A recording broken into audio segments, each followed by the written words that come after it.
అరే అన్వేష్ ఎట్లా చదువుతానురా? ఏదో చదువుతాను అంటే చదువుతాను అంతే. ఎందుకురా ఏమైంది? ఏం లేదు కానీ మన జూనియర్ లేదా రా సంధ్య వాళ్ళ ఇంటికి ఎన్న పోయొచ్చిన. అరే నీకు మీ మడతలు పడతలే అన్నావు కదరా, మళ్ళీ మన జూనియర్ వాళ్ళ ఇంటికి ఎందుకు వేసినావురా? దాని గురించి అని చెప్పేసి నేను నాకు ఫోన్ చేస్తే నాకు ఫోన్ చేయక మెసేజ్ చేయకని చెప్పేసి నేను గట్టిగానే అన్నారు జూనియర్ని. మన జూనియర్ మీకు ఎందుకు సీరియస్ అయినావురా? జస్ట్ మనకు ఫ్రెండే కదరా, ఫీల్ కారా మళ్ళా? అదే రా, ఇక నాకు కూడా తర్వాత బాధ అనిపించింది రా. మరి ఎట్లా ఒకసారి మీకు ఫోన్ చేసి మాట్లాడాలన్నా?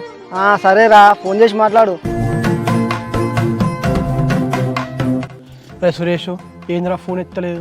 ఇంతవరకు ఫోన్ చేయరా, మళ్ళీ ఒకసారి చేసి చూడు. హలో, నేను ఫస్ట్ టైం ఫోన్ చేసినప్పుడు నువ్వు ఎత్తలే అంటే నువ్వు ఫీల్ అయినా అర్థమైందిలే. ఫీల్ గారా? మరి అంతకు ముందు కూడా అట్లనే అన్నావు బ్లాక్ చేస్తా అని చెప్పి. మరి ఇప్పుడేమో ఫోన్ చేసే ముందు మెసేజ్ చేయని చెప్తాను, ఫీల్ గారా? మరి సర్లే జూనియర్, ఇక నువ్వేం ఫీల్ కాగానే ఈ కాన్సర్ నచ్చినప్పుడు ఫోన్ చేసుకో, మెసేజ్ చేసుకో. అవసరం లేదు సీనియర్, మీరు నాకు ఫోన్ చేయకని చెప్పిండు, ఇంకా నేనెందుకు చేస్తా? నువ్వు బాగా ఫీల్ అయినా అర్థమవుతుంది కానీ నువ్వు నార్మల్ కావాలంటే నేను ఏం చేయాలో చెప్పు. సీనియర్, మీరు నా కోసం ఏం చేయాల్సిన అవసరం లేదు, ఇక ఉంటానా, బాయ్.